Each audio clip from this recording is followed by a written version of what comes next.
where somebody finally told me, well, we decided we really ought to go have a table at Bill's Pub since all of our graduates were showing up for this big reunion thing. So this is another cautionary lesson, right? That either we figure out how to engage our graduates in these social networking sites, or there's other people out there who are going to do it for us. This was well said in the plenary session too, that beyond just the next killer application of Facebook, and whether you're a Facebook cause or a Facebook fan page or whatever, I think it's just an appreciation that we now have graduates all networking through these various social networking sites, and that's valuable. The guy at Carleton College with the 62% participation rate, he says, I don't even want to be a Facebook cause, I don't want to be a Facebook fan page, but I want my class agents to use Facebook to be networking with each other, because that's going to be the best benefit to the institution, rather than one killer application that's going to increase participation by another 10 percentage points.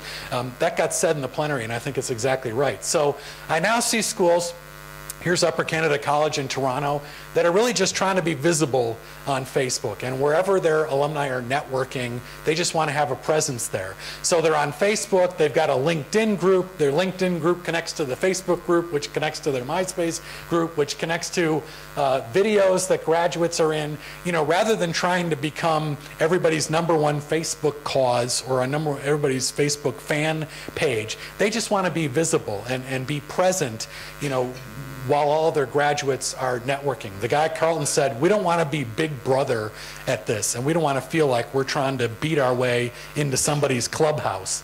But we just want to be visible there and be present just like everybody else is. I now see phone-a-thons that advertise for callers using Facebook. Some of you here are probably doing the same thing. You know, it used to be you'd set up a table on campus. In the States now, everybody runs an ad in Facebook, and that's how they find out who the interested student callers are.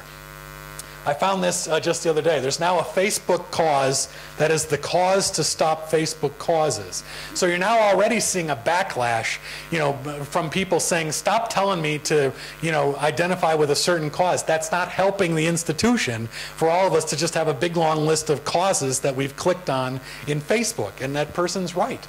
You know, that doesn't by itself raise money.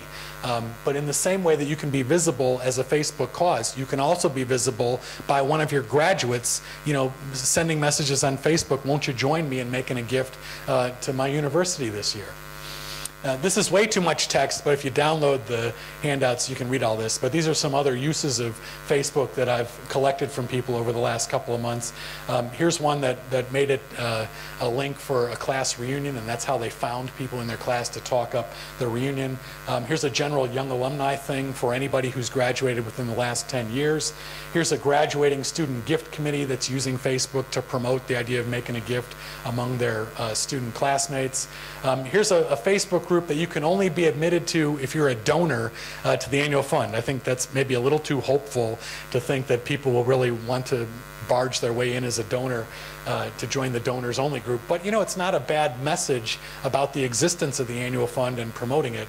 And here's one for phone-a-thon callers. I now visit schools where they tell me if a student needs to change their calling schedule for a week, they don't send email anymore. They go into Facebook and they say, can anybody switch with me for my phone-a-thon schedule? So those are just a couple of examples related to Facebook. We haven't given Hillary any time, so let's give her a little bit of credit here with the time I have left. She did something that I hadn't seen before in her campaign, that if you were a donor to the Hillary Campaign Fund, she actually gave you some designation opportunities of what do you want your gift to go towards. So if you want to pay for TV commercials, we can direct your gift to that. If you want to pay for signs on people's front yards, we can support that. Door hangers, which must have a popular following for some reason because they actually hit their goal, and vans to help Hillary supporters get to the polls to cast their vote, they actually hit that too. I hadn't seen that before in fundraising, where you could really give people such specific choice. How does that apply to what we do in annual giving? Brace yourselves for this example from the University of California at Berkeley. Leave it to the Berkeley people who love anarchy in all of its forms to think that this was a good idea.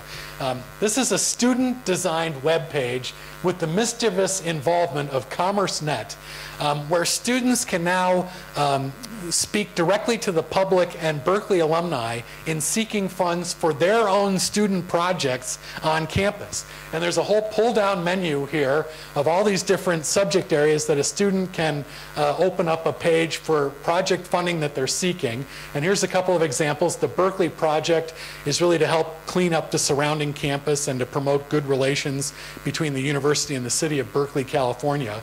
I first got wind of this because this was an article in the Wall Street Journal where they were talking about how these Smarty Pants students had created their own web page appealing directly to the public for funding for their student projects. And of course, the Wall Street Journal found a donor who said, "This is among the most satisfying contributions I've ever made because I know my gift is going straight into the work of these good students at the University of Cal Berkeley." So with that quote in hand, they then called the development office and said, "What do you think of this idea of your students appealing to people directly for gifts?"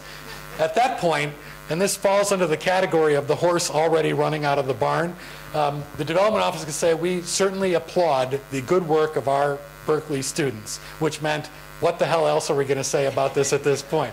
So I'm not necessarily recommending that anybody do this.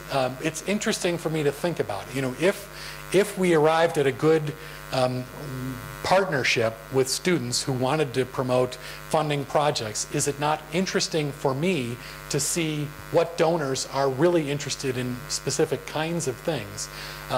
But I'm also the champion of unrestricted gifts to the institution as an annual giving guy, and this certainly seems like the apocalypse for a lot of reasons tied to unrestricted gifts. But the fact that you can now conceive of this and do this, I think, is interesting for us to pay attention to as well. You know, at the end of the day, I think our donors drive the bus in terms of what they're interested in supporting.